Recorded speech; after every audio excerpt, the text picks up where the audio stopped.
Hello aspirants, welcome to unlock GS academy. Unlock world affair series में आज seventh session में हम चर्चा करेंगे 1 नवंबर से लेकर 10 नवंबर 2022 के बीच में जो वैश्विक घटनाक्रम घटित हुए हैं उनके बारे में। हमारी इस चर्चा का विषय रहेगा कि करंट अपडेट के साथ हम आपको अपडेट करेंगे विद बैक स्टोरी, साथ ही ज्योग्राफिकल मैपिंग कराएंगे उन पर्टिकुलर देश की जगह की, साथ ही रिलेटेड जीएस टॉपिक्स की अंडरस्टैंडिंग होगी। हमारा प्रयास यही है कि आईआर में या इंटरनेशनल रिलेशंस में एक जितना इंपॉर्टेंट टाइम आपको देना चाहिए उससे ज़्यादा टाइम आप नहीं दें, क्योंकि सिलेबस बहुत ज़्यादा है और भी चीज़ें पढ़ने को होती हैं।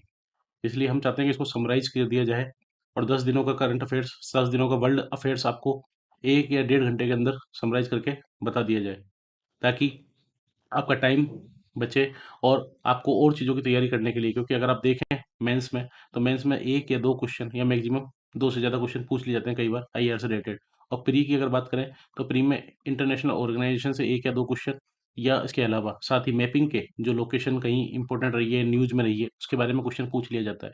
ऐसे में हमारा प्रयास यही है कि इस वीडियो में हम उन पर्टिकुलर जितनी भी न्यूज़ रही हैं इंपॉर्टेंट, उनकी लोकेशन, ज्योग्राफिकल मैपिंग समेत करंट अपडेट्स के साथ आपको अपडेट करें। तो आइए चर्चा शुरू करते हैं। पहली न्यूज़ है इजराइल से संबंधित।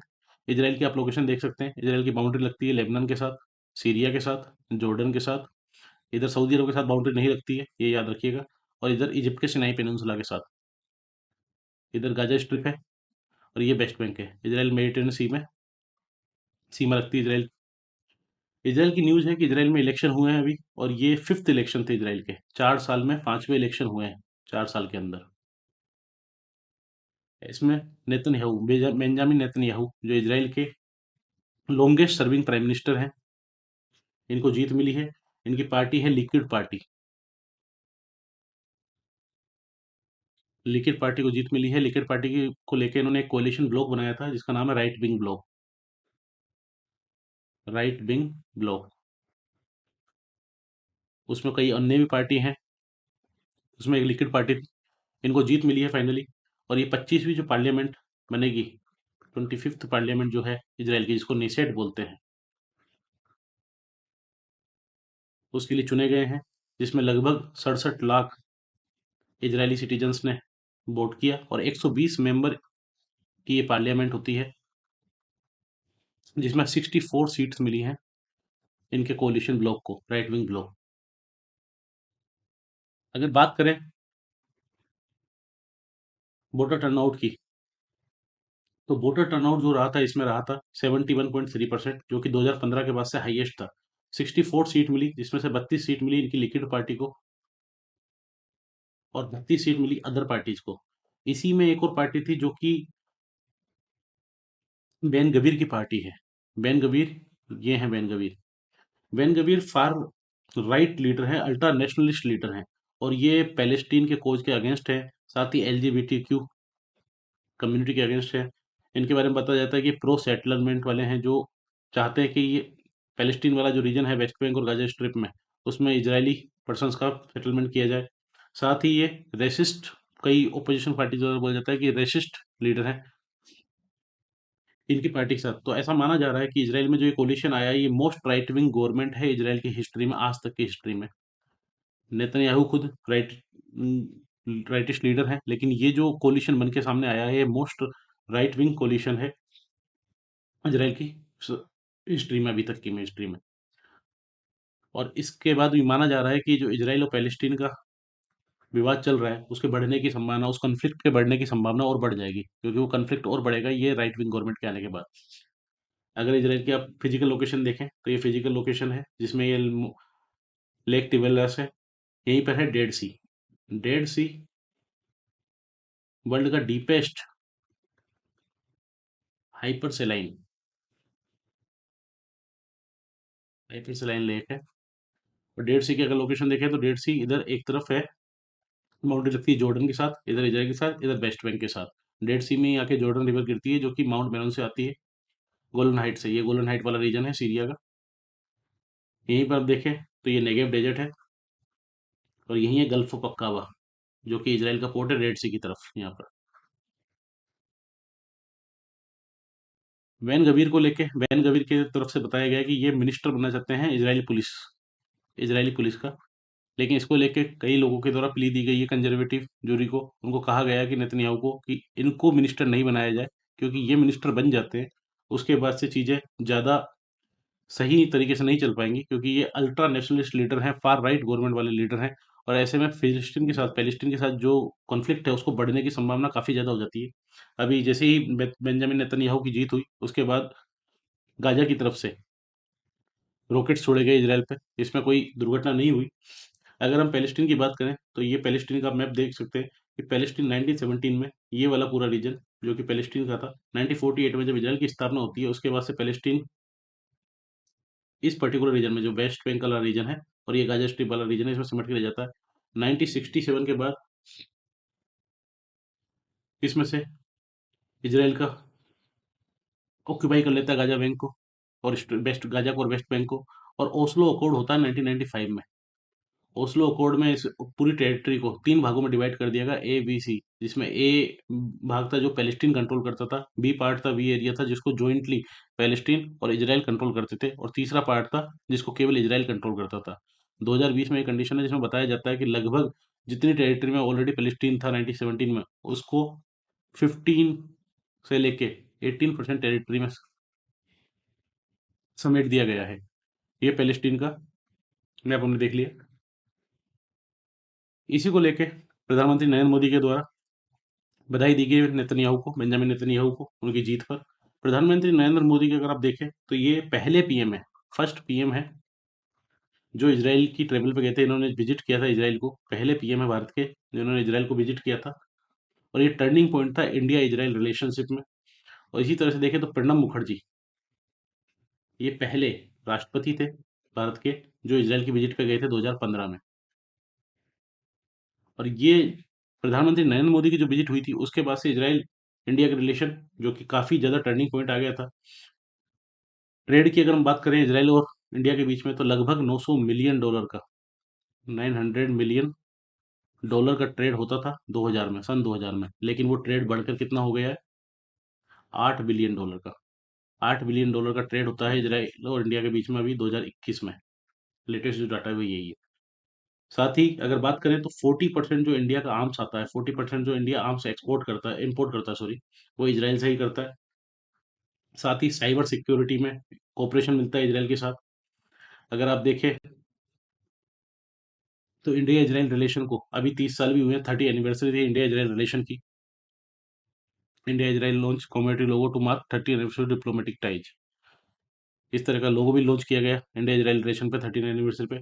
अगर आप देखें तो इजराइल को इंडिया ने रिकॉग्नाइज कर दिया था 17 सितंबर 1950 को ही, लेकिन जो डिप्लोमेटिक रिलेशन फुल फ्लेज रूप से शुरू हुए थे वो हुए थे 29 जनवरी 1992 से।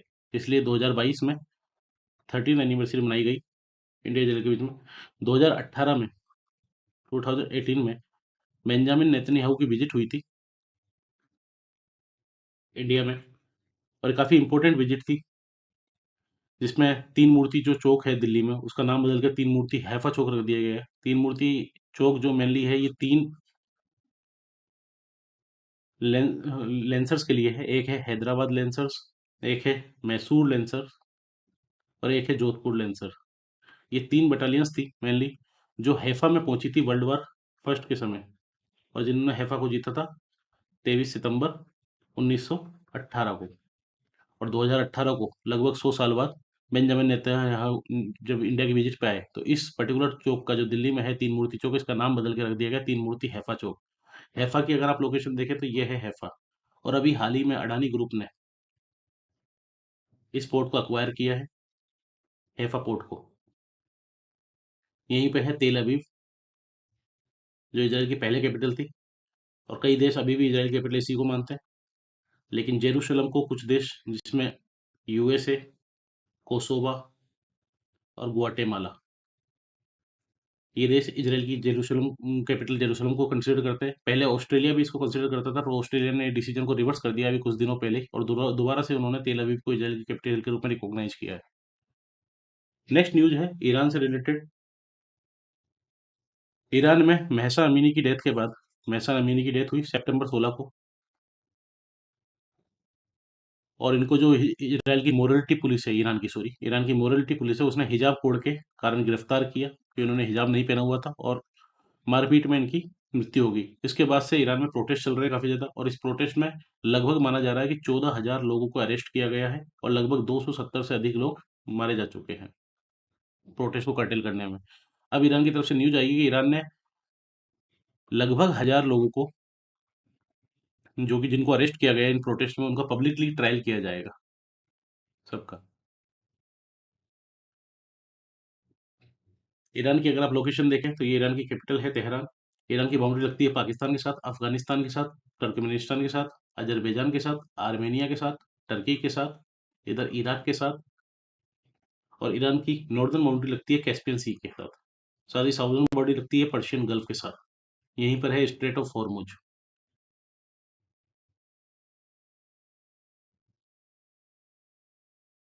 इसी को लेके, इस पब्लिक ट्रायल को लेके, जो ईरान के जुडिशियल चीफ है गोलम हुसैन मोहसेनी जी, इनका कहना था कि those who intend to confront and subvert the regime are dependent on foreigners and will be punished according to legal standards. कि जो जो इस चीज़ के पीछे हैं और जो फॉरेनर्स के साथ मिलकर इस कॉन्स्पिरेसी को हवा दे रहे हैं, उनको सबको पनिश किया जाएगा और ये लीगल स्टैंडर्ड के तहत किया जाएगा। ईरान की अगर हम फिजिकल मैप देखें तो आप देख सकते हैं ये जैग्रोस माउंटेन है ईरान में, साउदर्न साइड में। नॉर्थ में है एल्ब्रूज माउंटेन्स।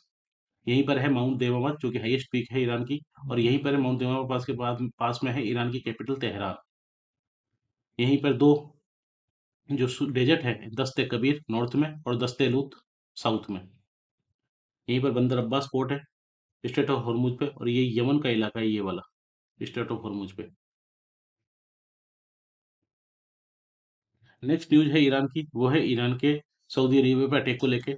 सऊदी अरेबिया के द्वारा एक इंटेल शेयर किया गया है यूएसए के साथ कि ईरान अटैक कर सकता है सऊदी अरेबिया पे विद इन 48 आवर्स या उससे पहले भी। 2 नवंबर को ये न्यूज आती है, 1 नवंबर को ये इंटेल शेयर किया गया था सऊदी अरेबिया के द्वारा। ईरान सऊदी अरेबिया के रिलेशन काफी समय से खराब है। उसका कारण है कि एक पुरानी हिस्ट्री है। ईरान है मेनली शिया कंट्री, सऊदी अरब है Sunni country, Sunni dominated country.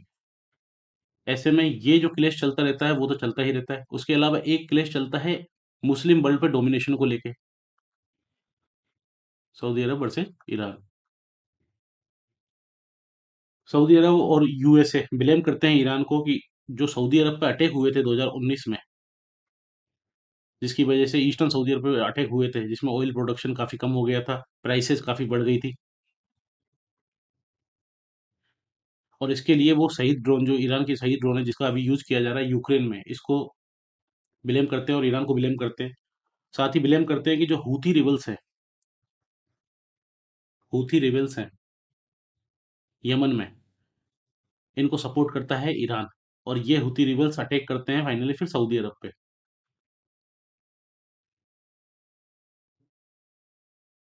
इसी के बाद ईरान का भी बयान आता है। ईरान का कहना कहना है कि will retaliate Iran one Saudi Arabia it's patience has limits. Iran का कहना है कि ईरान में जो प्रोटेस्ट चल रहे हैं अभी, जो हिजाब प्रोटेस्ट मेनली ईरान में चल रहे हैं महसा अमीनी की डेथ के बाद से, ईरान का कहना है कि इसके पीछे यूएसए और सऊदी अरेबिया इंपॉर्टेंट कंट्रीज है जो इस प्रोटेस्ट को हवा दे रहे हैं और कहीं ना कहीं इसको ईरान को डिस्टेबलाइज करना चाहते हैं। तो इसको लेके ईरान ने सऊदी अरेबिया को वार्न भी किया है। एक और इम्पोर्टेंट न्यूज है वो है ड्रोन्स को लेके, जो कमिकेज ड्रोन है जिनका नाम है शहीद ड्रोन्स, जिनका अभी यूक्रेन में काफी ज्यादा यूज किया गया रशिया के द्वारा, और इसको लेके ईरान पे ब्लेम लगाया गया। सही कई कंट्री ने कंडेम भी किया, लेकिन उसको लेके अभी तक ईरान ने डिनाई किया था कि हमने कोई ड्रोन उनको सप्लाई नहीं किए हैं रशिया को। लेकिन अभी फाइनली ईरान के जो फॉरेन मिनिस्टर हैं, इन्होंने ये एक्सेप्ट किया कि इन्होंने ये ड्रोन शिप किए थे रशिया को भेजे थे, लेकिन इन्होंने ये यूक्रेन वॉर से पहले भेजे थे और कोई मिसाइल नहीं भेजी थी, कोई भी मिसाइल्स नहीं भेजी थी, लेकिन केवल ड्रोन ही भेजे थे, और ये यूक्रेन वॉर से पहले ही हमारी डील हो गई थी, उससे पहले ही भेजे गए थे। जिसको लेके यूएसए और यूक्रेन ने इसको डिनाई किया है कि ये सही नहीं है, क्योंकि यूक्रेन वॉर शुरू हुआ था फरवरी में। उसके बाद से कब भेज दिए गए, क्योंकि अभी यूक्रेन का कहना है कि यूक्रेन का ये कहना है कि लगभग 2000 ड्रोन की डील हुई है रशिया और ईरान के बीच में, जिसमें से लगभग 400 के आसपास ड्रोन जा चुके हैं रशिया। साथ ही यूके ने और ईयू ने अभी हाल ही में ईरान पे सैंक्शन पे लगाए, ईरान के कुछ जनरल्स पे सैंक्शन लगाए, आर्म फायर जो कंपनी है उन पे, जो फर्म्स हैं उन पे सैंक्शन लगाए। यूक्रेन के जो प्रेसिडेंट है जेलेंस्की, इनका कहना है कि Iran should be punished for helping Russia. कि ईरान जो रशिया की हेल्प कर रहा है, इसके लिए ईरान को पनिश किया जाना चाहिए। इसका कारण है कि ये वॉर कभी की खत्म हो जाती, पीस टॉक हो सकती थी, लेकिन ईरान की वजह से जो केमिकल ड्रोन ईरान की वजह से प्रोवाइड करवाए गए रशिया को, उसकी वजह से ये चीज़ें काफ़ी ज़्यादा हाथ हाथ से आगे निकल गई हैं। अभी यूक्रेन का जो क्रिटिकल इंफ्रास्ट्रक्चर है, लगभग 35% यूक्रेन में अभी लाइट की शॉर्टेज चल रही है, इलेक्ट्रिसिटी की, और उसका कारण है ये ड्रोन जो कि वहाँ के क्रिटिकल इंफ्रास्ट्रक्चर को अटैक कर रहे हैं, और ये प्रोवाइड करा रहा है ईरान।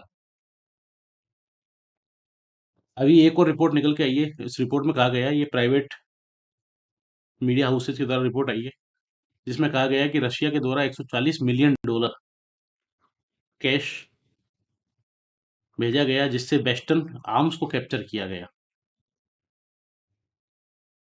इस कैश और जो कैप्चर वेस्टर्न आर्म्स थे, जिनको रशिया के द्वारा यूक्रेन में कैप्चर किया गया था, इन सबको भेज के रशिया के द्वारा ईरान से 160 ड्रोन मंगाए गए हैं। क्योंकि रशिया के द्वारा ईरान से डायरेक्ट डील नहीं की जा सकती, तो कुछ कैश, जिसमें $140 मिलियन कैश है, और साथ ही जो वेस्टर्न आर्म्स जो रशिया ने कलेक्ट किए थे यूक्रेन वॉर में, यूक्रेन से जो वेस्टर्न कंट्रीज के द्वारा यूक्रेन को दिए गए थे, उनको भेज के ईरान से 160 ड्रोन्स की डील की गई है अभी। यूएस के प्रेसिडेंट है जो बाइडेन का कहना है कि we are gonna free Iran. अभी हाल ही में एक कैंपेन रैली के दौरान उनसे पूछा गया ईरान के हिजाब प्रोटेस्ट को लेके, तो उनका कहना था कि हम ईरान को फ्री कराएंगे। और ये पता नहीं किस तरह से फ्री कराएंगे, जैसे इन्होंने शायद इराक को फ्री कराया था या अफगानिस्तान को फ्री कराया था। ये एकमात्र कंट्री है जो इस दुनिया में कई सारे देशों के विध्वंस के लिए जिम्मेदार है, लेकिन ये अपने आप को डेमोक्रेसी का पौधा मानते हैं। कैस्पियन सी की हम लोकेशन देख लेते हैं, क्योंकि ईरान कैस्पियन सी से लगा हुआ है, साथ में कैस्पियन सी की लोकेशन देख लेते हैं। कैस्पियन सी से 5 देश लगे हुए हैं। अगर यूपीएससी में या किसी भी पीसीएस एग्जाम में आपसे ये क्वेश्चन पूछ लिया जाए कि कौन-कौन से देश हैं, तो आपको सिंपल से याद रखना तारीख। तुर्कमेनिस्तान, अज़रबैजान, रशिया, ईरान और कजाकिस्तान। क्वेश्चन इस तरह से पूछा जा सकता है कि कौन से देश की कैपिटल कैस्पियन सी के तट पे है? अब उसमें वहाँ पे आपको काकू नहीं करना है। इसका सीधा सा आंसर है बाकू। अज़रबैजान की कैपिटल है बाकू। ये कैस्पियन सी के कोस्ट पे है। ईरान की एक और न्यूज़ है कि ईरान के द्वारा कहा गया है कि उन्होंने हाइपरसोनिक बैलिस्टिक मिसाइल बना ली है, और मेजर जनरेशनल लीप बोला है ईरान ने इसको। तो आर्म्स रेस तो बढ़ ही रही है दुनिया में। देखते हैं। नेक्स्ट न्यूज़ है पाकिस्तान की। पाकिस्तान की जो न्यूज़ है, पाकिस्तान की अगर हम लोकेशन देखें तो ये हिंदू कुश श्रेणी है। ये नॉर्दर्न एरिया है पाकिस्तान का, जो कि पीओके है, पाक ऑक्यूपाइड कश्मीर है, भारत का ये हिस्सा है। पाकिस्तान की अगर आप राजधानी देखें तो इस्लामाबाद, ये बॉर्डर पे है इंडिया के यहीं पर। और यही इंडस रिवर निकलती है ऊपर से, जो कि जाके अरेबियन सी में गिरती है। यहीं इसी में चेनाब रिवर जुड़ती है।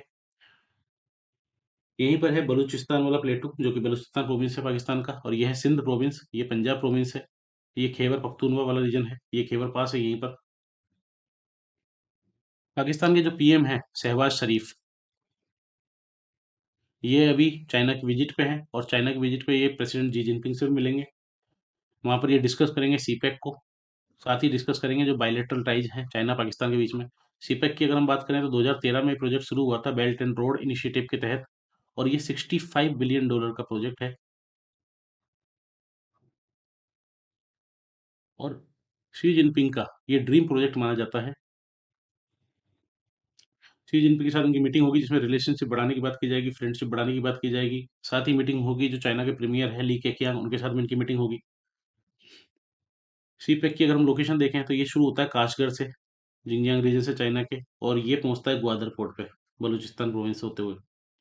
और ये इंडिया का जो ऑब्जेक्शन है मेनली वो इसी बात पे है कि ये पीओके से निकलता है, पाकिस्तान ऑक्यूपाइड कश्मीर से निकलता है, जो कि डिस्प्यूटेड टेरिटरी है इंडिया और पाकिस्तान के बीच में। इसमें थर्ड पार्टी यहाँ से अपना नहीं निकाल सकती। अगर बात करें साथ ही चाइना की तरफ से, तो चाइना की तरफ से शी जिनपिंग का बयान आया है कि चाइना सपोर्ट करेगा पाकिस्तान को इन स्टेबलाइजिंग इट्स फाइनेंशियल सिचुएशन। और ये सेम बयान है जो जनरली ये सुनने को मिलता है। उसका कारण है कि चाइना को सपोर्ट करना ही पड़ेगा। चाइना का $65 बिलियन से ज़्यादा इन्वेस्टमेंट ऑलरेडी हो चुका है पाकिस्तान में। उसके अलावा लगभग $23 बिलियन का डेप्ट है पाकिस्तान के ऊपर। ऐसे में लगभग चाइना किसी भी कंडीशन में ये रिस्क नहीं ले सकता। इसलिए अपने क्रिटिकल इंफ्रास्ट्रक्चर को बचाने के लिए, पाकिस्तान को शायद ऐसा लगता होगा कि ये दोस्ती के लिए हो रहा है, लेकिन ये चाइना का अपना इंटरेस्ट है कि चाइना कभी भी नहीं चाहेगा कि पाकिस्तान डिस्टेबलाइज़ हो। उसका कारण है कि उनका इतना पैसा इन्वेस्ट है ऑलरेडी पाकिस्तान में। इसकी वजह से अभी चाइना ने, सॉरी, $9 बिलियन भी की मदद भी की है पाकिस्तान को। $9 बिलियन का बेल आउट पैकेज दिया है पाकिस्तान को, जिसमें से लगभग $1.45 बिलियन करेंसी स्वेप के रूप में है। $3.3 बिलियन रिफाइनेंसिंग रिफाइनेंसिंग है, कोऑपरेशन जो बैंक लोन्स हैं उसका, और लगभग $4 बिलियन के आसपास सोवरेन लोन दिया है। लोकेशन देख लेते हैं हम यहाँ। ये पाकिस्तान ऑक्यूपाइड कश्मीर है। ये वाली जो टेरिटरी है जो पाकिस्तान ने चाइना को दे दी थी, और ये जो टेरिटरी देखते हैं आप, ये टेरिटरी है अक्सर चीन वाली, जो कि चाइना होल्ड करता है और क्लेम की जाती है इंडिया के द्वारा। उसके अलावा कुछ डिस्प्यूट टेरिटरी और साथ ही टेरिटरी है ये वाली डिस्प्यूट टेरिटरी, जिसको चाइना अपनी क्लेम करता है। पाकिस्तान के अगर डेप्थ की बात की जाए, तो पाकिस्तान का इस समय नॉन पेरिस क्लब का जो बायलेटरल डेप्ट है वो है लगभग $27 बिलियन, और इसमें से $23 बिलियन तो केवल चाइना का ही है। उसके अलावा पेरिस क्लब का जो डेप्ट है वो है लगभग $10.7 बिलियन। और पाकिस्तान के लिए अच्छी खबर ये है कि एफएटीएफ की ग्रे लिस्ट से पाकिस्तान को बाहर कर दिया गया है अभी। तो ऐसे में पाकिस्तान के लिए रिसोर्सेज एक्वायर करना आसान हो जाएगा। एक और न्यूज़ है पाकिस्तान की, जो है पाकिस्तान के जो एक्स प्राइम मिनिस्टर हैं मिस्टर इमरान खान, इनके द्वारा, ये पहले ऐसे प्राइम मिनिस्टर है पाकिस्तान के जिनको नो ट्रस्ट मोशन के द्वारा हटाया गया है। नहीं तो जनरली तो गोली मार के हटाया जाता है, ये आर्मी के द्वारा हटा दिया जाता है, लेकिन ये पहले प्राइम मिनिस्टर बन गए। तो ये रिकॉर्ड, अच्छा रिकॉर्ड इन्होंने अपने नाम किया कि नो ट्रस्ट मोशन से निकलने वाले पहले प्राइम मिनिस्टर हैं जिनको इस तरह से हटाया गया। इनके द्वारा अभी एक लॉन्ग मार्च चलाया जा रहा है, जिसको हकीकी आज़ादी मार्च कहा गया है। इन्होंने हकीकी आज़ादी मार्च नाम दिया है, जो कि इन्होंने इस्लामाबाद तक चलाने का विचार किया है कि हम कैपिटल जाएंगे। ये एक प्रोटेस्ट मार्च है अपोजिशन पार्टी का, मेनली शहबाज शरीफ गवर्नमेंट और आर्मी के खिलाफ। तो अभी हाल ही में इस मार्च के दौरान वजीराबाद, पंजाब प्रोविंस में वजीराबाद जगह में इनके ऊपर असैसिनेशन अटेम्प्ट होता है, और इसमें इनको कुछ गोली लगती है लेकिन ये सही सलामत बच जाते हैं। इन्होंने ब्लेम किया है इसको लेके शहबाज शरीफ गवर्नमेंट को। ये शहबाज शरीफ गवर्नमेंट, साथ ही आर्मी ने, पाकिस्तानी आर्मी और आईएसआई ने मिलकर इनको मारने का प्लॉट किया था, और इनके सपोर्टर के द्वारा फिर प्रोटेस्ट किया गया। यूएस वगैरह कई देशों के द्वारा कंडेम भी किया गया है कि ये पॉलिटिकली मोटिवेटेड नहीं होना चाहिए, पॉलिटिक्स में हिंसा की कोई जरूरत नहीं है। नेक्स्ट जो न्यूज है वो है साउथ कोरिया नॉर्थ कोरिया से रिलेटेड। लोकेशन देखें अगर साउथ कोरिया की, तो ईस्ट में है सी ऑफ जापान, वेस्ट में है येलो सी, इधर साउथ में है कोरिया स्ट्रेट जो कि जापान और साउथ कोरिया के बीच में है, और नॉर्थ में है नॉर्थ कोरिया। साउथ कोरिया की राजधानी है सियोल। सियोल में भी स्टैम्पेड हो गया था, जिसमें लगभग 150 लोगों की जान चली गई थी अभी हेलोइन के समय में। और 38 डिग्री जो पैरेलल लाइन जाती है, ये नॉर्थ कोरिया को और साउथ कोरिया को बीच में से बांटती हुई जाती है, इस जगह से बाउंड्री बनाती हुई जाती है। अभी नॉर्थ कोरिया के द्वारा 10 मिसाइल्स फायर किए गए, जो कि बिगेस्ट एवर डेली विरासत था नॉर्थ कोरिया की तरफ से साउथ कोरिया के ऊपर। और ये जो मिसाइल्स फायर किए गए, ये साउथ कोरिया के बहुत पास में गिरे, लगभग 60 किलोमीटर के आसपास ही गिरे कोस्ट से। और पहली बार है 1953 के बाद से, जब से ये कोरियन वॉर हुई, कोरियन पेनिनसुला का विभाजन हुआ साउथ कोरिया नॉर्थ कोरिया में, उसके बाद से पहली बार है कि इतने क्लोजेस्ट कोई मिसाइल्स नॉर्थ कोरिया के साउथ कोरिया के पास में गिरा है। नहीं तो जनरली होता नहीं है, पर ये इसलिए हो रहा है। और ये जो गिरे थे, ये वाला आप आइलैंड देख सकते हैं, ये उल्लू आइलैंड है। ये साउथ कोरिया का आइलैंड है। इसको फिर फाइनली इवेक्यूएट करवाया गया, खाली करवाया गया साउथ कोरिया के द्वारा। इसके पास में ही जाके गिरे थे ये मिसाइल्स नॉर्थ कोरिया के द्वारा। इसके जवाब में साउथ कोरिया की तरफ से भी 3 air to ground missile North Sea में दागे गए। नॉर्थ कोरिया की तरफ से लॉन्ग रेंज मिसाइल्स भी ट्रिगर की गई और वो फायर की गई, जिसमें जापान में भी इवेक्यूएशन वार्निंग दी गई।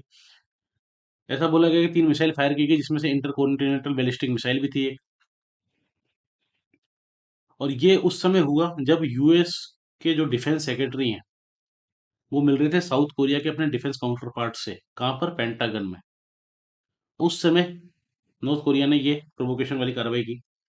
नॉर्थ कोरिया का कहना है कि साउथ कोरिया यूएस के द्वारा अभी एक विजिलेंट स्ट्रॉम एक्सरसाइज होल्ड की जा रही है। कहाँ पर? इसी रीजन में, जिसमें लगभग 240 बोर प्लेन्स हैं का यूज किया जाएगा, और F-35 फाइटर जेट्स का। तो नॉर्थ कोरिया का कहना है कि इस पर्टिकुलर ड्रिल की कोई जरूरत नहीं है। इस रीजन में यूएसए साउथ कोरिया के साथ क्यों ड्रिल कर रहा है? और अगर ड्रिल कर रहा है तो ये एक उकसावे की कार्रवाई है, नॉर्थ कोरिया पर अटैक करने के लिए ही ये ड्रिल की जा रही है। ऐसे में मैं अगर मिसाइल छोड़ रहा हूँ तो कोई दिक्कत नहीं है।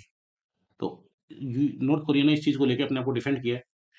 साथ ही जो यूएस के एलाइज हैं और यूएसए कंट्रीज है, उनका कहना है, नॉर्थ कोरिया ने डिमांड भी किया है यूएस साउथ कोरिया को कि इस मिलिट्री एक्सरसाइज को ड्रिल को रोका जाए, और थ्रेटन किया है कि पावर फॉलो अप होगा मेजर्स में। नॉर्थ कोरिया की अगर हम लोकेशन देखें यहाँ पर, तो ये पियोंगयांग है, नॉर्थ कोरिया की राजधानी है। ये कोरिया बे है, दिखती है आपको। नॉर्थ कोरिया रशिया की बाउंड्री लगती है, जिसमें ये डूमेन रिवर है जो कि बाउंड्री बनाती है रशिया नॉर्थ कोरिया की, जो कि यहाँ से निकलती है रेंगरी माउंटेन से।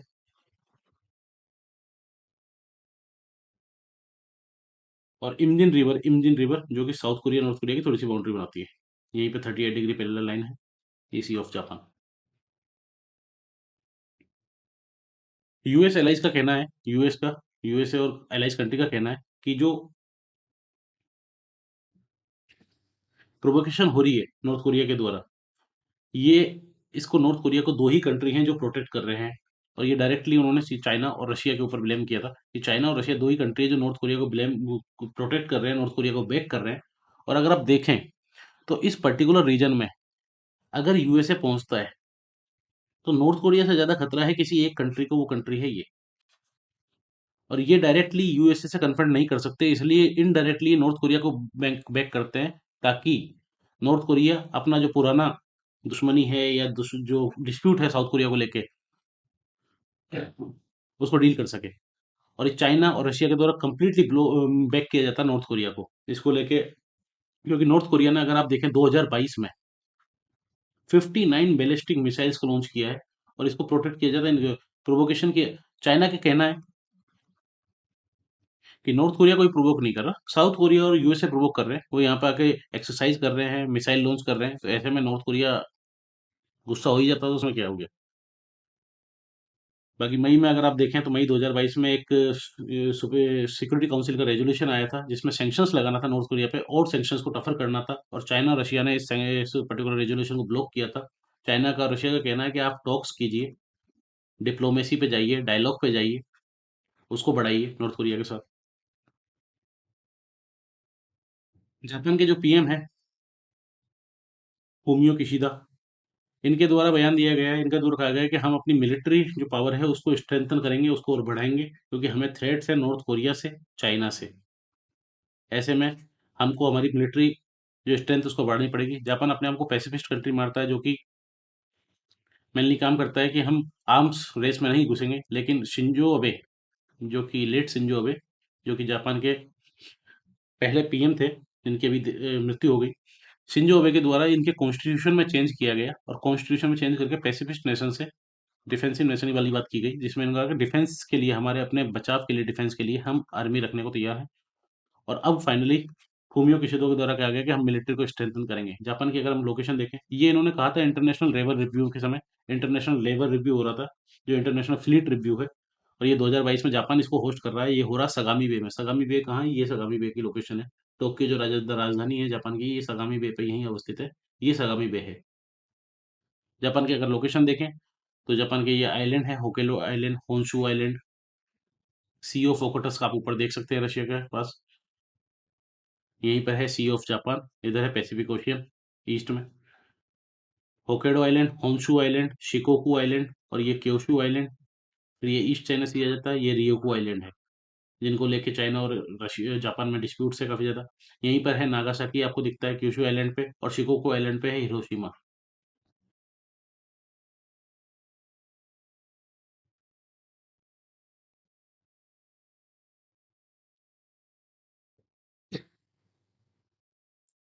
इस इंटरनेशनल फ्लीट रिव्यू में 12 देशों ने शिरकत की, जिसमें ऑस्ट्रेलिया था, न्यूजीलैंड था, इंडिया भी एक देश था, फ्रांस था, साउथ कोरिया था, सिंगापुर था। नेक्स्ट न्यूज है नॉर्थ कोरिया की।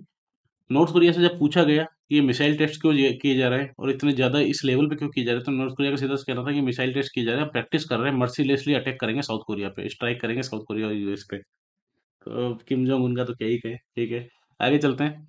नेक्स्ट न्यूज है तंजानिया की। तंजानिया में अभी लेक विक्टोरिया में, अगर आप तंजानिया की लोकेशन देखें अफ्रीका में, तो ये तंजानिया की लोकेशन है, जो 0 डिग्री इक्वेटर है, लेक विक्टोरिया के ऊपर से गुजरता है। ईस्टर्न अफ्रीका में तंजानिया अवस्थित है, इंडियन ओशियन के साथ कोस्ट पे। और तंजानिया में लेक विक्टोरिया में भी एक प्लेन क्रैश, जो पैसेंजर एयरप्लेन था वो क्रैश हो गया। अगर आप लोकेशन देखें तो ये दारेस सलम से ये प्लेन जा रहा था बुकोवा, और ये लेक विक्टोरिया में क्रैश हो गया। लगभग 20 लोगों की इसमें जान चली गई। यहीं दारेस सलम के पास में है जंजीबार और पंबा आइलैंड, जिनको हम देख लेते हैं। ये इंपॉर्टेंट आइलैंड है, इनको लॉन्ग आइलैंड भी बोला जाता है, क्लोव आइलैंड भी बोला जाता है। Long island in the sense वैसे नहीं, क्लोव आइलैंड जो लॉन्ग होती है उसका काफी प्रोडक्शन होता है पेम्बा और जंजीबार आइलैंड में। ये तंजानिया के आइलैंड है। तंजानिया की जो राजधानी है दोदोमा, ये बीच में अवस्थित है। यहीं पर है लेक विक्टोरिया। लेक विक्टोरिया के बारे में अगर हम देखें तो ये जो अफ्रीकन ग्रेट लेक्स हैं उसका पार्ट है। अफ्रीकन ग्रेट लेक्स में आती हैं Lake Victoria, Lake Tanganyika, Lake Malawi, Lake Albert, Lake Kyoga, Lake Turkana. Lake Turkana है केन्या इथोपिया के बीच में। लेक विक्टोरिया है युगांडा, केन्या और तंजानिया के बीच में। लेक तंजानाइका है Tanzania, DRC Democratic Republic Congo, Burundi और आपका इधर ये जाम्बिया के बीच में। और लेक मालावी है मालावी, मोजाम्बिक और तंजानिया के बीच में। लेक विक्टोरिया की बात करें हम तो लेक विक्टोरिया जो है ये एशिया अफ्रीका की लार्जेस्ट लेक है बाई एरिया।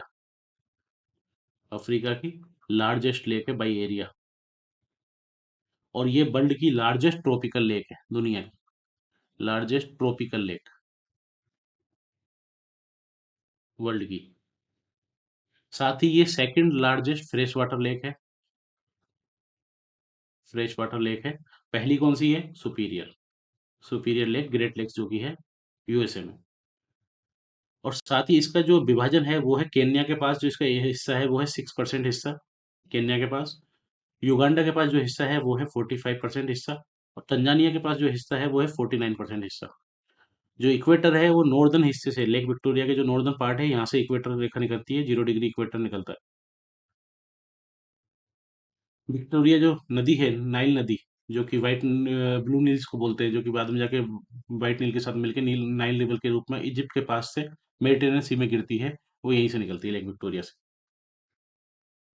नेक्स्ट न्यूज है रशिया यूक्रेन की संबंधित, कि कुछ दिनों में क्या डेवलपमेंट हुए हैं दोनों देशों के बीच में इस वॉर में। यूक्रेन में भी पावर आउटरेज चल रहा है, बहुत ज़्यादा समस्या आ रही है बिजली की, और वाटर शॉर्टेज चल रहा है। उसका कारण है जो ईरान से जो कामाकोज ड्रोन मिले हैं रशिया को, रशिया के द्वारा इनसे यूक्रेन के जो क्रिटिकल इंफ्रास्ट्रक्चर है, एनर्जी इंफ्रास्ट्रक्चर, वाटर इंफ्रास्ट्रक्चर, उन पे हमले किए जा रहे हैं। और यूक्रेन की तरफ से बयान आया जिसमें कहा गया है कि लगभग 40% की वाटर शॉर्टेज है, और 3 लाख के आसपास घरों में, 3 लाख घरों में विदाउट इलेक्ट्रिसिटी, इलेक्ट्रिसिटी नहीं है, पावर कट चल रहा है। और ये कीव में है, ये डाटा कीव का है, केवल कैपिटल का। और पूरे देश में और ज़्यादा स्थिति खराब है। लगभग 1/3 जो इंफ्रास्ट्रक्चर है इनका, पावर इंफ्रास्ट्रक्चर, वो कोलैप्स होने के कगार पे है, बिकॉज ऑफ खामाकाज ड्रोन्स जो रशिया ने ईरान से लिए हैं, और इनसे जो अटैक किए जा रहे हैं उसकी वजह से। जेलेंस्की का कहना है, अगर आप पहले यूक्रेन की लोकेशन देख लें तो यूक्रेन की लोकेशन में ये रशिया से बाउंड्री लगती है, बेलारूस से बाउंड्री लगती है, पोलैंड से बाउंड्री लगती है, इधर स्लोवाकिया से बाउंड्री लगती है, हंगरी से बाउंड्री लगती है, इधर मालडोवा से बाउंड्री लगती है, और थोड़ी सी बाउंड्री लगती है इधर रोमानिया से। मालडोवा लैंड लॉक्ड कंट्री है। इधर साउथ में ब्लैक सी से बाउंड्री लगती है। जो यूक्रेन के प्रेसिडेंट हैं जेलेंस्की, इनकी तरफ से कहा गया है कि रशिया जो कर रहा है, मॉस्को जो कर रहा है, इसको एनर्जी टेररिज्म कहेंगे। एनर्जी टेररिज्म कर रहा है रशिया, और ये स्ट्राइक्स कर रहा है हमारे पावर सोर्सेज पे, क्रिटिकल इंफ्रास्ट्रक्चर पर। और इसकी वजह से लाखों लोगों को दिक्कत हो रही है। लगभग 4.5 मिलियन लोग विदाउट इलेक्ट्रिसिटी हैं अभी देश में। यूक्रेन की अगर आप लोकेशन देखो फिजिकली मैप में, तो ये कारपेंथियन माउंटेन्स है, और यहीं पर ये नीस्टर रिवर है जो यूक्रेन और मालडोवा के बीच में सीमा बनाते हुए ब्लैक सी में गिरती है, ओडिशा के पास से। ये नीपर रिवर है, नीपर रिवर ये वाले रीजन से, खेरसोन वाले रीजन से, दोनों से होते हुए और इधर गिरती है ब्लैक सी में। ये क्रीमिया पेनिनसुला, जिसको 2014 में रशिया ने एनेक्स किया था, यहीं पर है कर्च पोर्ट, और यहीं पे कर्च ब्रिज, जिस पे अभी अटैक किया गया था यूक्रेन के द्वारा। और इसके बाद से, जो कि रशिया क्लेम करता है यूक्रेन के द्वारा किया गया था, और इसके बाद से ये वॉर में इंटेंसिफिकेशन हो गया है रशिया की तरफ से। ये वाला जो रीजन है खेरसोन, दोनेस्क और डोनबास वाला रीजन, जिसपे अभी रशिया ने एनेक्स किया हुआ है और क्लेम किया हुआ है।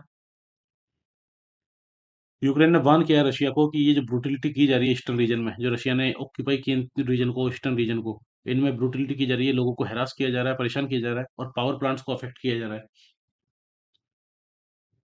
रशिया की तरफ से एक और न्यूज आई है, वो न्यूज है ब्लैक सी ग्रीन इनिशिएटिव को लेकर। ब्लैक सी ग्रीन इनिशिएटिव है ब्लैक सी में जो फूड ग्रेन्स का ब्लैक सी से जो एक्सपोर्ट होता है, उसको किसी तरह का हार्म नहीं हो, इसको लेके ब्लैक सी ग्रीन इनिशिएटिव शुरू किया गया था। ये यूएन ब्रोकर डील थी, जिसमें टर्की मेडिएशन में भी था, और इसमें टर्की, यूएन, रशिया और यूक्रेन, इनके द्वारा डील फाइनल की गई थी। और ये हुआ था जुलाई में, जुलाई 2022 में, ये वॉर शुरू होने के बाद से। इसका सीधा सा कारण था कि ये वॉर जो चल रहा है, वो आप लड़ो, कोई करो, कुछ भी करो, लेकिन जो फूड ग्रेन्स है उनके एक्सपोर्ट पे दिक्कत नहीं आनी चाहिए। पूरी दुनिया में जो फूड ग्रेन्स की प्राइसिंग है वो बढ़ जाएगी, भुखमरी बढ़ जाएगी, बहुत सारे डेवलपिंग और लो डेवलप कंट्रीज को ये फूड ग्रेन्स जाता है। तो इसको लेके ये फाइनल डील फाइनल हुई। ये 19 नवंबर को, इस आने वाले 19 नवंबर को ये डील रिन्यू करनी थी दोबारा से, इसका टाइम कंप्लीट हो गया था। लेकिन उससे पहले ही अभी रशिया की एक फ्लीट थी यहाँ पर ब्लैक सी में, उस पर अटैक किया गया। और अटैक किसने किया? रशिया का कहना है कि यूक्रेन और यूके, ब्रिटेन ने मिलकर ये अटैक करवाया था। लेकिन इन दोनों देशों ने इस चीज़ को डिनाई किया है। लेकिन उसके बाद रशिया ने ये यूक्रेन अटैक होने के बाद रशिया का कहना था कि हम इस पर्टिकुलर डील को सस्पेंड कर देंगे और इससे हम बाहर निकल जाएंगे। उसका एक कारण ये था, ये अटैक होना, और दूसरा कारण था रशिया भी चाहता था कि रीनेगोशिएट किया जाए इस डील को दोबारा से, खुद के सेल्फ इंटरेस्ट के लिए, ताकि जो रशिया के ऊपर सैंक्शंस हैं फूड और फर्टिलाइजर वाले, वो हट जाए कहीं ना कहीं तरीके से। दोनों, लेकिन अभी रशिया की तरफ से दोबारा बयान आया, रशिया ने कहा है कि हम इसको रिज्यूम कर देंगे डील को। 2 नवंबर को ये न्यूज आई है, रशिया रिज्यूम कर रहा है पार्टिसिपेशन इस यूक्रेन ग्रीन डील में दोबारा से। और ये काफी अच्छा कदम है दुनिया के लिए भी, क्योंकि फूड ग्रेन की अगर सप्लाई नहीं होगी तो प्राइसेस काफ़ी ज़्यादा बढ़ जाएगी, इन्फ्लेशन काफ़ी ज़्यादा बढ़ जाएगी और भुखमरी की हालत आ सकती है, जो कि कई देशों में अभी भी चल रही है। और ये रिज्यूम करने का रशिया ने कारण बताया कि हमें, जो यूक्रेन के डिफेंस मिनिस्टर हैं यूक्रेन की तरफ से, उनकी तरफ से क्लियर गारंटी मिली है, एक रिटर्न गारंटी मिली है, लिखित में गारंटी मिली है कि ब्लैक सी का कोई भी मिलिट्री पर्पज के लिए यूज नहीं किया जाएगा। इसी गारंटी पे हम इसको दोबारा से रिज्यूम कर रहे हैं। अगली न्यूज जो आती है वो है रशिया के द्वारा एक ड्राफ्ट बनाया गया, ड्राफ्ट रेजोल्यूशन, और जिसको यूएन सिक्योरिटी काउंसिल में पेश किया गया, जिसमें यूक्रेन पे इल्जाम था कि यूक्रेन बायो वेपन्स का इस्तेमाल करना कर सकता है, यूक्रेन बायो वेपन्स को ईजाद कर रहा है, जिसका इस्तेमाल रशिया के खिलाफ किया जा सकता है। उस पर बैन लगाने के लिए, इसकी इंक्वायरी के लिए रशिया के द्वारा ये draft resolution UN security council में पेश किया गया, जिसमें फेवर में केवल दो ही देशों ने वोट किया, जिसमें एक था रशिया, दूसरा है चाइना। इंडिया ने इस पर्टिकुलर रेजोल्यूशन को एब्सटेन किया, इसमें एब्सटेन किया इंडिया ने, इंडिया में ना नो किया ना यस किया। अगर बायोलॉजिकल वेपन्स की अब बात करें, तो ये बायोलॉजिकल जो वेपन्स कन्वेंशन है, जो कि 1975 में इफेक्टिव हुआ था, और लगभग 185 देश इसके मेंबर हैं। ये पहला नॉन डिस्क्रिमिनेटरी ट्रीटी है जिसको जो बैन करती है कंप्लीटली किसको? वेपन्स ऑफ मास डिस्ट्रक्शन को। नेक्स्ट जो न्यूज थी वो थी यूएसओ के द्वारा यूक्रेन को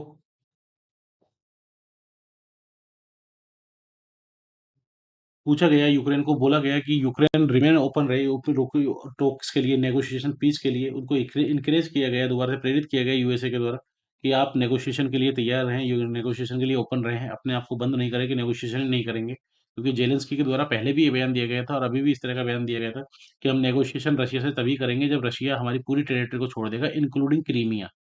क्रीमिया जिस पे 2014 में रशिया ने अनेक्स किया था, इसको भी छोड़ देगा, तभी हम नेगोशिएशन की बात करेंगे, पीस टॉक करेंगे। और साथ ही जब प्रेसिडेंट पुतिन हट जाएंगे, राष्ट्रपति पुतिन से हम कोई पीस टॉक नहीं करेंगे, इस तरह का भाषण इन्होंने पहले दिया था। लेकिन अब यूएसए के द्वारा कहा गया है यूक्रेन को कि थोड़ा सा प्रैक्टिकल अप्रोच को अपनाना जरूरी है, आइडियलिस्टिक बातों से कुछ नहीं होगा। आप पीस टॉक के लिए ओपन रहे ताकि इस वॉर को कहीं ना कहीं खत्म किया जा सके, क्योंकि अभी विंटर जब शुरू हो जाएगी तो ये काफी दिक्कत हो सकती है, क्योंकि एनर्जी इंफ्रास्ट्रक्चर पहले ही कोलेप्स हो रहा है यूक्रेन का। ऐसे में पूरे यूरोप में एनर्जी क्राइसिस की दिक्कत आ रही है। ये जो पीस टॉक की जो बात की जा रही है, पीस टॉक ऐसा नहीं है कि अभी शुरू हुई है, पीस टॉक पहले हो सकती थी। 6 अटेम्प्ट ऑलरेडी किए जा चुके थे इस पीस टॉक में। अनातोलिया अनातलिया डिप्लोमेसी फोरम, जो कि मार्च 2022 में पीस टॉक होने वाली थी रशिया और यूक्रेन के बीच में, ये अनातोलिया है टर्की में। टर्की मीडिएट कर रहा था इस पर्टिकुलर पीस टॉक को, और मॉस्को रेडी था, लगभग रशिया रेडी था। रशिया की तरफ से कहा गया था कि पीस टॉक होगी तो फेस टू फेस होगी पुतिन और जेलेंस्की के बीच में। लेकिन इसी समय रशिया के जो द्वारा जो वॉर क्राइम्स किए गए कहाँ पर, यूक्रेन में, वो सामने आ जाते हैं। और उसके बाद यूक्रेनियन पेपर की तरफ से तो कहा गया कि बोरिस जॉनसन ने स्पेशली प्रेशराइज किया था जेलेंस्की को कि पीस टॉक को छोड़ दिया जाए, पीस टॉक नहीं की जाए। और फिर बोरिस जॉनसन का बयान भी आता था जब उन्होंने कहा था कि पीस टॉक नहीं करनी है रशिया के साथ, Russia is a war criminal. और साथ ही अगर यूक्रेन रेडी होता है पीस टॉक करने के लिए, नेगोशिएशन पे साइन करने के लिए, हम नहीं करेंगे। तो कहीं ना कहीं ये वेस्टर्न कंट्रीज ने बलि का बकरा बनाया है यूक्रेन को रशिया से लड़ने के लिए। क्योंकि उसके बाद पुतिन का भी बयान आता है, राष्ट्रपति पुतिन का भी बयान आया था उसी समय, कि हम जो टॉक्स की बात कर रहे थे, पीस टॉक्स की बात कर रहे थे यूक्रेन के साथ, हमें लगता है कि वो बहरे कानून में जा रही है, टर्न इनटू डिफेंड। तो उसका कोई मतलब नहीं है। एक और जो न्यूज़ है रशिया से इसी मुद्दे से रिलेटेड, वो है जर्मनी की। जर्मनी के जो चांसलर हैं ये, इनका नाम है ओलाफ स्कॉल। ये अभी चाइना की विजिट पे गए हैं और चाइना में ये मिले हैं शी जिनपिंग से। और ये इस टाइम चाइना पे गए गए हैं। उन्होंने चाइना को अर्ज किया है कि वो एग्जर्ट करे अपना इन्फ्लुएंस रशिया पे, जो इन्फ्लुएंस है चाइना का उसको एग्जर्ट करे, ताकि इस वॉर को खत्म किया जा सके, कहीं ना कहीं पीस टॉक शुरू की जा सके, कोई समझौता कराया जा सके, क्योंकि 9 महीने से ज्यादा हो चुके हैं इस वॉर को। साथ ही इन्होंने चाइना को इस चीज को लेकर भी अर्ज किया कि न्यूक्लियर की बात नहीं होनी चाहिए। और चाइना ने इस चीज को लेकर रशिया को वॉर्न भी किया है चाइना के द्वारा कि जो भी हो रहा है वो सब कुछ ठीक है, लेकिन न्यूक्स ऑफ द टेबल होने चाहिए, न्यूक्स पे कोई बात नहीं होगी, न्यूक्लियर बिल्कुल इस कैलकुलेशन से बाहर होने चाहिए। साथ ही इनकी जब विजिट हुई चाइना में, तो इसकी चाइना की विजिट को लेके यूक्रेन के कई देशों के द्वारा, कई लोगों के द्वारा इनको क्रिटिसाइज किया गया जर्मनी को, कि ये विजिट इतनी इंपॉर्टेंट नहीं थी, क्योंकि चाइना कहीं ना कहीं रशिया को बैक करता है, directly indirectly. China at the same time north Korea को बैक करता है, जिसकी वजह से इंडो पैसिफिक में इतनी सारी कंडीशन अभी चल रही हैं। लेकिन ये इंपॉर्टेंट इसलिए थी रशिया के जर्मनी के पॉइंट ऑफ व्यू से, बिकॉज ऑफ ट्रेड। अगर आप ट्रेड का चाइना और जर्मनी के बीच में देखें, तो मर्सिडीज बेंज जो कार बनाती है, लगभग 7.5 लाख कार सोल्ड हुई हैं चाइना में 2021 में, मर्सिडीज बेंज की। ये लेवल का ट्रेड है दोनों देशों के बीच में। ऐसे में ये ट्रेड टॉक्स करना जरूरी था। इसमें इनके साथ कई बिजनेस डेलीगेशन गए, जिसमें फॉक्स वैगन, मर्सिडीज और कई और कंपनियों के बिजनेस ऑफिसर्स गए। साथ ही एक और मुद्दे पे बात हुई, वो थी लिथुआनिया के मुद्दे पे। लिथुआनिया की अगर आप लोकेशन देखें, तो लिथुआनिया की लोकेशन है बाल्टिक सी में, बाल्टिक स्टेट से एस्टोनिया, लातविया, लिथुआनिया। लिथुआनिया की राजधानी है विल्नियस। लिथुआनिया की बॉर्डर लगती है लातविया से, बेलारूस से, इधर पोलैंड से, और इधर रशिया के रीजन कैलिनिनग्राड से। लिथुआनिया का रिलेशंस है ताइवान के साथ ऑफिशियल्स। और इसी रिलेशंस को लेके चाइना के द्वारा ऑलरेडी बायकॉट और बैन किया हुआ है लिथुआनिया को। ऐसे में जर्मनी के द्वारा कहा गया है कि ईयू मेंबर है लिथुआनिया, और ईयू के साथ ट्रेड डील करने के लिए आप किसी एक मेंबर को इस तरह से ब्लॉक या बायकॉट नहीं कर सकते। तो इसको लेके क्या डिसीजन रहता है वो आने वाले टाइम में पता लगेगा। लेकिन फाइनली इस पे बात हुई। नेक्स्ट जो न्यूज है वो है डॉक्टर एस जयशंकर की, भारत के minister of external affairs. Doctor S Jaishankar Moscow की विजिट पे जाएंगे, और मॉस्को की विजिट पे, रशिया की विजिट पे इनके बहुत सारे चर्चा होने के विचार हैं, जिसमें यूक्रेन वॉर पे भी चर्चा हो सकती है, इंडिया रशिया रिलेशन पे चर्चा होगी, साथ ही चर्चा होगी रशिया में जो मार्केट स्पेस मिले इंडिया को ज़्यादा से ज़्यादा, उसके बारे में चर्चा होगी। इसका कंप्लीट वीडियो हम हमारे इंडिया फॉरेन रिलेशन सीरीज में बहुत जल्दी लेके आने वाले हैं, जिसमें इंडिया रशिया रिलेशन पे कंप्लीट डिस्कशन होगा, और इंडिया रशिया रिलेशन का पूरा हिस्ट्री शुरू से लेकर अब तक का उसमें डिस्कस किया जाएगा। एक और इम्पोर्टेंट बयान आता है व्हाइट हाउस की तरफ से, जिसमें उन्होंने कहा गया कि US committed to work with India on its transition away from Russia. US India के साथ कमिटेड है वर्क करने के लिए, लेकिन इंडिया को ट्रांजिशन अवे करना पड़ेगा, रशिया रशिया से थोड़ा दूर होना पड़ेगा। रशिया से इस तरह से ब्लाइंडली फॉलो नहीं करना पड़ेगा। इंडिया रशिया को ब्लाइंडली फॉलो नहीं करता। उसका कारण है, अभी जस्ट हमने 2 स्लाइड पहले बात की थी, इंडिया ने एब्सटेन किया था अपने आप को रशिया के द्वारा जो रेजोल्यूशन लाया गया था बायो वेपन्स के लेके। तो इंडिया अपनी डिप्लोमेसी को उसी हिसाब से चला रहा है, जहां इंडिया को लगता है फ्री फॉरेन पॉलिसी को। वेस्टर्न कंट्री शायद ये समझ नहीं पाते। नेक्स्ट जो न्यूज है वो है यूएसए की जनरल की एक रिपोर्ट आई है, जिसमें कहा गया है कि लगभग 2 लाख के आसपास मिलिट्री कैजुअलिटीज हुई है दोनों तरफ यूक्रेन वॉर में। जिसमें कहा गया है कि लगभग दोनों तरफ बराबर कैजुअलिटी हुई है, 1 लाख कैजुअलिटीज हुई है, और लगभग 40,000 सिविलियंस की अब तक डेथ हो चुकी है। तो ये वॉर अपने एक चरम पे पहुंच चुका है, अब जल्दी ही ये वॉर खत्म हो, पीस टॉक हो। एक और न्यूज़ है कि रशिया की तरफ से कहा गया है कि रशिया विथड्रॉ कर रहा है की पोजीशन से, कहाँ से, साउदर्न यूक्रेन से। अब साउदर्न यूक्रेन ये वाला रीजन, खेरसोन वाले रीजन से रशिया दोबारा बोल रहा है कि हम इधर से वापस जा रहे हैं। उसका कारण उन्होंने दिया है कि हम यहाँ पे सप्लाई करने में, वेपन्स पहुँचाने में या आर्मी जनरल्स को पहुँचाने में दिक्कत हो रही है, तो इस पर्टिकुलर रीजन से हम रिट्रीट कर रहे हैं। इस रिट ये वाला जो रीजन आप देख सकते हैं पर्पल में, ये लुहांस्क, डोनेस्क, मरियुपोल, खेरसोन वाला रीजन। क्रीमिया को ऑलरेडी 2014 में एनेक्स कर ही दिया था रशिया ने, और क्रीमिया से यहाँ पर ब्रिज बना जो रुका है, जिस पे अटैक हुआ था अभी कुछ दिन पहले। इस रीजन से रिट्रीट कर रहे हैं, और इसके बाद यूएसए, टर्की, इंडिया, चाइना सबकी तरफ से इसको वेलकम स्टेप दिया गया है कि कहीं न कहीं चीज़ें सही दिशा में जा रही हैं। लेकिन यूक्रेन इसको लेके स्पेक्टिकल है। यूक्रेन का कहना है कि इसमें 3 चीज़ें हो सकती हैं। एक हो सकता है कि ये कोई एक ट्रैप है, किसी न किसी तरीके का, कि हम ये रशिया का कहना है कि हम पीछे हट रहे हैं, लेकिन ऐसा नहीं है।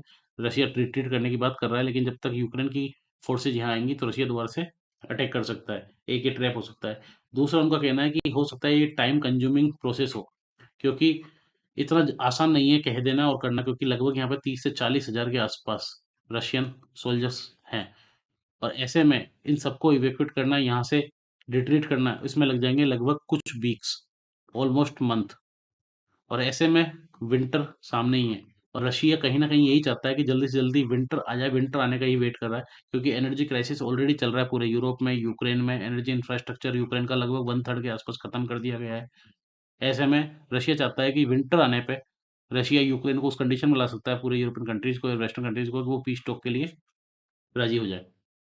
तो यूक्रेन इसको लेके स्पेक्टिकल है थोड़ा सा। साथ ही एक और न्यूज़ है, Russian president Vladimir Putin G20 summit को अटेंड नहीं करेंगे। उसका कारण है कि G20 समिट में अगर व्लादिमीर पुतिन आते हैं, तो कहीं न कहीं क्लाउड रहेगा पूरे G20 समिट में, इसी बात का, यूक्रेन वॉर को लेके, और पूरा जो समिट है, वो अपनी परिधि से हट जाएगा। ऐसे में इनकी जगह जो है फाइनेंस फॉरेन मिनिस्टर हैं रशिया के, सर्गेई लेवरोव, ये आएँगे। ये डेलीगेशन को लेके अटेंड करेंगे इसको।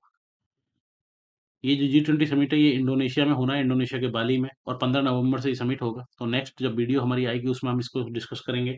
G20 की अगर बात करें तो G20 में 20 कंट्रीज हैं, मतलब 19 कंट्रीज हैं, सॉरी, प्लस EU। 19 कंट्रीज कौन से हैं? 3 कंट्री हैं नॉर्थ अमेरिका से, कनाडा, यूएस, मैक्सिको। 2 कंट्रीज हैं साउथ अमेरिका से, ब्राजील और अर्जेंटीना। 1 कंट्री है अफ्रीका से, साउथ अफ्रीका। 1 है ऑस्ट्रेलिया। साथ ही 4 कंट्री हैं जो कंप्लीटली यूरोप से हैं, France, UK, Germany, Italy. Asia से देखा जाए तो एशिया से है Russia, Japan, south Korea, China, India, Indonesia, Saudi Arabia, Turkey. इस तरह से 19 कंट्रीज है, प्लस EU है। ये 20 लोग मिलकर G20 समिट बनता है। इस पर्टिकुलर रीजन में, साउथ ईस्ट एशिया वाले रीजन में, इस रीजन में अभी बहुत सारे इंपॉर्टेंट समिट होने हैं, जिसमें एक G20 होना है बाली इंडोनेशिया में, एक होना आसियान का समिट जो कि होना है फिनोम पे कंबोडिया में, और एक होना एपेक का समिट जो कि होना थाईलैंड में। इन तीनों समिट के बारे में हम जब जब भी ये समिट होंगे, अगले वीडियो में हम चर्चा करेंगे इस बारे में। नेक्स्ट न्यूज़ है चाइना से रिलेटेड। चाइना के जो राष्ट्रपति हैं शी जिनपिंग, जिनको अभी थर्ड टर्म मिला है चाइना कम्युनिस्ट पार्टी की कांग्रेस में, अभी जो मीटिंग हुई थी उसमें, और इनको थर्ड टर्म दिया गया है, तीसरी बार ये प्रेसिडेंट रहेंगे। इन्होंने अभी विजिट किया कहाँ पर, आर्म फोर्सेज का जो जॉइंट ऑपरेशन कमांड था वहाँ पर, और सेंट्रल मिलिट्री कमीशन का ये जॉइंट ऑपरेशन कमांड था। सेंट्रल मिलिट्री कमीशन जो चाइना का है, इसके ये हेड भी हैं, चेयरमैन भी हैं, और ये highest military decision making body है चाइना की, सेंट्रल मिलिट्री कमीशन। इसके जॉइंट ऑपरेशन कमांड पे ये गए थे। वहां पर इनका ये बयान आया था कि आर्मी को लेकर, कि आर्मी को इन्होंने कहा था कि you have to prepare for war, कि चाइना की जो भी कंडीशन चल रही है, कई देश हैं जो चाइना को हैकल करना चाहते हैं, डिस्टर्ब करना चाहते हैं, अ, इसलिए उनको प्रिपेयर होना पड़ेगा वॉर के लिए। तो ये कहीं ना कहीं ताइवान को लेके ही था, क्योंकि इसको लेके कई सारी आशंका जताई जा रही है कि चाइना कभी भी अब ताइवान पे, क्योंकि अब ये वाला रीजन जो है काफी ज्यादा इंपॉर्टेंट इसलिए हो गया है, क्योंकि जो यूक्रेन में रशिया के द्वारा किया गया, इसी तरह से चाइना कभी भी ताइवान पर अटैक कर सकता है। और इसको लेके उन्होंने अभी अपने जो कांग्रेस में बोला भी था कि हम फोर्स से भी यूज कर सकते हैं, बाकी हमारी इच्छा है कि हम इसको विदाउट फोर्स ही एक करें, क्योंकि चाइना वन चाइना पॉलिसी पे विश्वास करता है, वन चाइना पॉलिसी की बात करता है। इसलिए ये काफ़ी ज़्यादा इंपॉर्टेंट हो सकता है ये वाला बयान। अगर आप लोकेशन देखें ताइवान की, तो ये वाला जो रीजन है साउथ कोरिया, चाइना इसको फर्स्ट आइलैंड चेन करता है, ये वाला रीजन को। ये फर्स्ट आइलैंड चेन है चाइना की, जिनमें चाइना अपना प्रभुत्व दिखाता है। अभी एक और इम्पोर्टेंट न्यूज़ ये आ रही है कि यूएस जो प्रेसिडेंट है जो बाइडेन, ये चाइनीज़ प्रेसिडेंट जी जिनपिंग से मिलेंगे। कहाँ पर? बाली इंडोनेशिया में G20 समिट में नवंबर 14 को ये मीटिंग होनी है, जिसमें बहुत सारे मुद्दों पे बात होगी। जिसमें सबसे इम्पोर्टेंट चीज़ है कि फ़ोन कॉल की जगह फेस टू फेस डिप्लोमेसी, जिसकी अपनी एक भूमिका है डिप्लोमेसी में, फेस टू फेस डिप्लोमेसी की। तो इस तरह से अब पता नहीं किसका बहुत सारे मुद्दों पे बात हो सकती है, जिनमें से ताइवान का एक मुद्दा इम्पोर्टेंट है, जिस पे चर्चा हो सकती है। साथ ही फ्री ट्रेड पे चर्चा हो सकती है, ग्लोबल इश्यूज़ पे चर्चा हो सकती है। चाइना के द्वारा जो ह्यूमन राइट वायलेशन किए जा रहे हैं जिनजियांग में शायद इस पे भी चर्चा हो सकती है, यूक्रेन रशिया पे चर्चा होगी। जो बाइडेन के द्वारा ऑलरेडी पहले भी कहा जा चुका है कि हम चाइना से कंपटीशन चाहते हैं, किसी भी तरह का कॉन्फ्लिक्ट नहीं चाहते। कंपटीशन जरूर रहेगा लेकिन कॉन्फ्लिक्ट हम नहीं चाहते, यूएसए भी नहीं चाहता। और चाइना अभी इस कंडीशन में नहीं है अगले 25 साल तक कि वो किसी भी तरह का कॉन्फ्लिक्ट में उलझे, क्योंकि चाइना साइलेंटली ग्रो करने वाला देश है, जो साइलेंटली ग्रो करके फिर कॉन्फ्लिक्ट में उलझना चाहता है। चाइना की लोकेशन देख लेते हैं एक बार हम। चाइना की बाउंड्री लगती है यहाँ पर नॉर्थ कोरिया से, इधर रशिया से, इधर मंगोलिया से, कजाकिस्तान से, किर्गिस्तान से, ताजिकिस्तान से और इंडिया से। और पाकिस्तान से बाउंड्री लगती है because of PoK. Generally Pakistan से कोई बाउंड्री नहीं लगती, लेकिन पीओके पाक ऑक्यूपाइड कश्मीर से बाउंड्री लगती है। इधर नेपाल से बाउंड्री लगती है, भूटान से बाउंड्री लगती है, म्यांमार से बाउंड्री लगती है, लाओस से, वियतनाम से। नेक्स्ट न्यूज़ है चाइना की, कि चाइना की तरफ से एक न्यूज़ आई है कि चाइना का जो एक्सपोर्ट और इंपोर्ट है ये अक्टूबर महीने में पहली बार मई 2020 के बाद पहली बार डाउन गया है, गिरा है, नेगेटिव गया एक्चुअली। और पहला स्लंप है मई 2020 के बाद। उसका कारण था दुनिया में इन्फ्लेशन बढ़ रही है, इंटरनेट इंटरेस्ट रेट्स बढ़ रही है, ग्लोबल जो डिमांड है वो कम हो रही है। और साथ ही रेसेशन की बात की जा रही है पूरी दुनिया में कि रेसेशन आ सकता है। साथ ही जो एनर्जी प्राइसेज बढ़ रही हैं। अभी ओपेक कंट्रीज के द्वारा प्रोडक्शन कट की भी बात की गई, उसकी वजह से भी फ्यूल प्राइसेज बढ़ेंगी। साथ ही कोविड के कारण जो चाइना की जीरो कोविड पॉलिसी चल रही है, कोविड कर्व किए जा रहे हैं, कोविड केसेज जो चाइना में आ रहे हैं, उसकी वजह से भी डिमांड को फर्क पड़ा है। चाइना के फिजिकल लोकेशन देखें तो ये वाला रीजन तकला मकान डेजर्ट है। यहाँ है गोबी डेजर्ट जो कि चाइना और मंगोलिया में फैला हुआ है। यहीं पर है अल्तुन शान माउंटेन्स, इसके नीचे है कुनलुन शान माउंटेन्स, यहाँ पर है हिमालयन और यह है तिब्बत प्लेटू। ये आप जो देख रहे हैं ये है ग्रेट वॉल ऑफ चाइना, जो गोबी डेजर्ट के साथ साथ पैरेलल चलती है। और ये है अमूर रिवर, जो मेनली चाइना और रशिया की बाउंड्री बनाती है कहीं ना कहीं। ये चाइना की राजधानी बीजिंग। अभी ब्रिटिश एक मिनिस्टर हैं जो कि इनकी विजिट थी ताइवान के लिए, इसको लेकर चाइना ने अपोज किया है। चाइना का कहना है कि ये इस तरह से कोलिडिंग एफर्ट आपको नहीं करने चाहिए, पीस हार्मनी को खराब नहीं करना चाहिए। किसी ब्रिटिश मिनिस्टर को आने से रोकने के लिए उन्होंने इसको वॉर्न भी किया है कि British must stop any form of official exchange with Taiwan.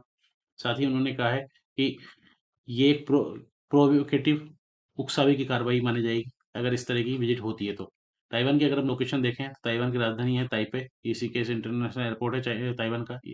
North में है ईस्ट चाइना सी, ईस्ट में है पैसिफिक ओशियन, वेस्ट में है साउथ चाइना सी, और इधर है ताइवान स्ट्रेट, ताइवान और मेन चाइना लैंड के बीच में।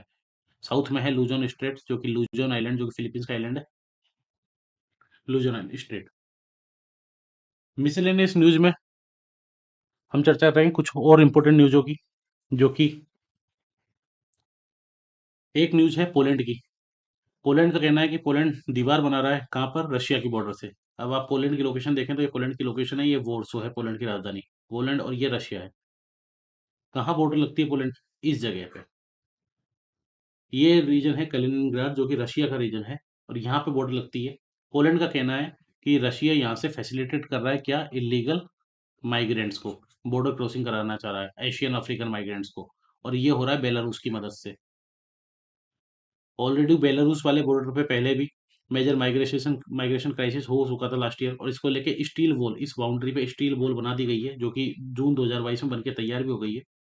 तो पोलैंड का कहना है कि हम इस बाउंड्री पे भी बॉर्डर बनाएंगे, और इस बॉर्डर का काम शुरू कर दिया गया है, जिसको कि 2023 एंड तक बनाने का काम कर दिया जाएगा। लोकेशन देख लो पोलैंड की। ये कैलिनिनग्राड है जो कि रशिया का रीजन है, जिससे बाउंड्री लगती है, बाल्टिक सी है। यहीं पर बाल्टिक स्टेट है, एस्टोनिया, लैत्विया, लिथुआनिया। और यहीं पे है नॉर्ड स्ट्रीम पाइपलाइन जो यहाँ से निकलती है, जिसमें अभी डैमेज हुआ। नेक्स्ट मिसलेनियस न्यूज में न्यूज है केन्या की। केन्या की अगर आप लोकेशन देखें अफ्रीका में तो ये केन्या की लोकेशन है। केन्या की बाउंड्री लगती है युगांडा से। अभी तंजानिया हमने देखा ही था, यहीं पर है लेक विक्टोरिया इस जगह पर। Ethiopia, Sudan. केन्या की बॉर्डर लगती है इथोपिया से, सूडान से, युगांडा से, तंजानिया से, सोमालिया से। इन 4 देशों को हॉर्न ऑफ अफ्रीका बोला जाता है, इथोपिया, सोमालिया, जिबूती और इरिट्रिया को। ये है हॉर्न ऑफ अफ्रीका। केन्या की जो न्यूज़ है वो है कि केन्या में वर्स्ट ड्रॉट, बहुत भयंकर सूखा पड़ा हुआ है, वाटर ड्रॉट है, जलीय सूखा जिसको बोलते हैं। 40 साल में सबसे भयंकर सूखा है और जिसमें लगभग 512 wild beast, 381 common zebra, 205 elephants इनकी मौत हो चुकी है। लगभग 1000 के आसपास जानवरों की मौत हो चुकी है। टूरिज्म को अगर देखा जाए, टूरिज्म चाइना जो केन्या का है, third biggest foreign exchange earner है और इस वजह से सूखे की वजह से अभी टूरिज्म भी नहीं चल रहा है। और ये जो ड्रोट हुआ है ये पूरे हॉर्न ऑफ अफ्रीका में, इस पूरे, ना केवल केन्या में, इस पूरे रीजन में, हॉर्न ऑफ अफ्रीका वाले रीजन में ये एक ड्रोट चल रहा है जो 4 कंसेक्यूटिव रेनी सीजन से चल रहा है मेनली। लगभग 18 मिलियन पीपल अफेक्ट हुए हैं इस ड्रोट की वजह से और फूड शॉर्टेज हुई है काफी ज्यादा। नेक्स्ट न्यूज है यूरोप की। यूरोपियन जो एनवायरमेंटल एजेंसी है इसके द्वारा कहा गया है कि हीट वेव्स की वजह से लगभग 90,000 लोगों की पर ईयर मृत्यु होगी यूरोप में 2100 के सन 2100 के आसपास। उनका कहना है, डब्ल्यूएचओ की भी अभी एक रिपोर्ट आई थी जिसमें कहा गया था कि 2022 में लगभग 15,000 लोगों की मृत्यु हुई है हीट वेव से, हॉट वेदर से। कहाँ पर? यूरोप में। तो इसका इनका कहना है कि जो टारगेट रखा गया था 1.5 डिग्री सेल्सियस का प्री इंडस्ट्रियल लेवल तक, उसको अगर हम मैनेज कर लेते हैं, पा लेते हैं तो ठीक है। अगर ये 3 डिग्री सेल्सियस पे चला जाता है तो लगभग सन 2100 तक लगभग 90,000 लोगों की डेथ होगी यूरोप में per year. European environment agency की तरफ से बयान आया है। तो climate change, it's not a phenomena now, it's a reality. साथ ही एक और न्यूज आई है यूएन की तरफ से एक रिपोर्ट आई है जिसमें कहा गया है कि वर्ल्ड की जो पॉपुलेशन है वो 8 बिलियन पहुंचने वाली है। कब पहुंचने वाली है? 15 नवंबर को, इसी 15 नवंबर को। ये एक और बहुत अच्छा माइलस्टोन अचीव किया पूरी दुनिया ने। बधाई के पात्र है सब। 15 नवंबर 2022 को ये 8 बिलियन पॉपुलेशन हो जाएगी, जो कि 1950 में लगभग 2.5 बिलियन थी केवल।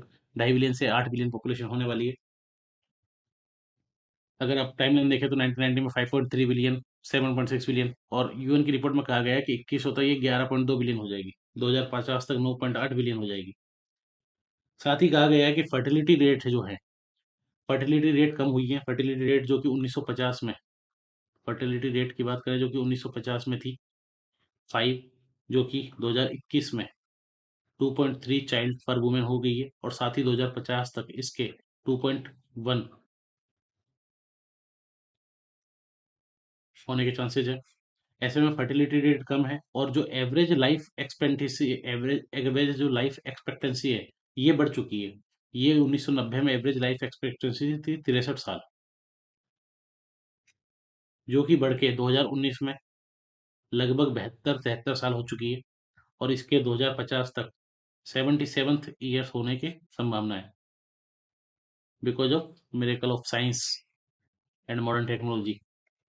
तो 77 साल एवरेज लाइफ एक्सपेक्टेंसी हो जाएगी 2050 तक। लेकिन साथ में यही कहा जा रहा है कि फर्टिलिटी रेट तो कम हो रही है और एवरेज लाइफ एक्सपेक्टेंसी बढ़ रही है। तो ऐसे समय में एक टाइम ऐसा आएगा जब ओल्ड एज पॉपुलेशन, हम लोग पैदा होंगे लेकिन लोग देर से मरेंगे, तो ओल्ड जो एज पॉपुलेशन है ये बढ़ जाएगी। और ओल्ड एज पॉपुलेशन कौन सी है? 65 प्लस।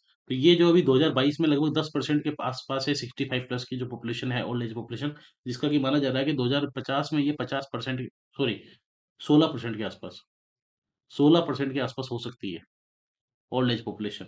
ऐसे में अगर ये ओल्ड एज पॉपुलेशन बढ़ती है तो दो चीज़ों पे दिक्कत आती है। एक है लेबर मार्केट में लेबर शॉर्टेज होगी। दूसरी चीज़ है ओल्ड एज पॉपुलेशन की डिपेंडेंसी बढ़ जाएगी, तो पेंशन फंड, हेल्थ फंड, इनमें स्पेंडिंग ज़्यादा करनी पड़ेगी। इसमें कुछ रीजनल डिस्पैरिटीज हो सकती हैं। साथ ही अगर इसमें इंडिया को लेके डाटा दिया गया है जिसमें कहा गया है कि इंडिया 2023 में या 24 में चाइना को सरपास करके लार्जेस्ट पॉपुलस कंट्री बन जाएगा और साथ ही 2050 तक इंडिया की पॉपुलेशन होगी 1 बिलियन। चाइना को लेके जो डेटा की दिया गया है उसमें कहा गया है चाइना की अभी पॉपुलेशन है 1.4 बिलियन, जो कि 2050 तक 1.3 बिलियन हो जाएगी और उसके बाद आगे चल के 800 मिलियन तक ही हो जाएगी। तो चाइना की पॉपुलेशन एक सेचुरेशन पॉइंट पे आ गई है, वो डिक्रीज होगी। इंडिया की पॉपुलेशन अभी सेचुरेशन पॉइंट पे नहीं आएगी। इंडिया की पॉपुलेशन लगभग 2050 या 60 के बाद से सेचुरेशन पॉइंट पे आएगी और उसके बाद ही जाके चीज़ें ठीक होंगी। नेक्स्ट न्यूज़ है, आज की लास्ट न्यूज़ है, ये है शर्म शर्म अल शेख, इजिप्ट में COP27 की मीटिंग शुरू हुई है, जो कि 18 नवंबर तक चलेगी, जिसकी चर्चा हम नेक्स्ट वीडियो में करेंगे। फाइनली क्या डेवलपमेंट होते हैं, क्या डिस्कशन होते हैं इस मीटिंग में, वो हम देखेंगे। शर्म एल शेख की अगर आप लोकेशन देखें तो ये इजिप्ट का सिनाई पेनिनसुला है, इजराइल के पास में। इजराइल से बॉर्डर लगती है सिनाई पेनिनसुला की, और यहीं पे शर्म एल शेख है, रेड सी की तट पे। तो COP27 में क्या फाइनल डिस्कशन होते हैं, क्या टॉक्स होती है, इसके बारे में हम चर्चा करेंगे। तो ये आज की फाइनल न्यूज़ थी। नेक्स्ट जो हमारी वीडियो आएगी 11 नवंबर से 20 नवंबर के बीच में, जो डिस्कशन उसमें वैश्विक घटनाक्रम होंगे उनके बारे में जो चर्चा की जाएगी, वो होगी 21 नवंबर को। ये वीडियो आपको अवेलेबल कर दी जाएगी। तब तक के लिए जुड़े रहिए हम लोग जीएस एकेडमी के साथ। सब्सक्राइब करें, हमारे टेलीग्राम चैनल को ज्वाइन करें। बहुत बहुत धन्यवाद।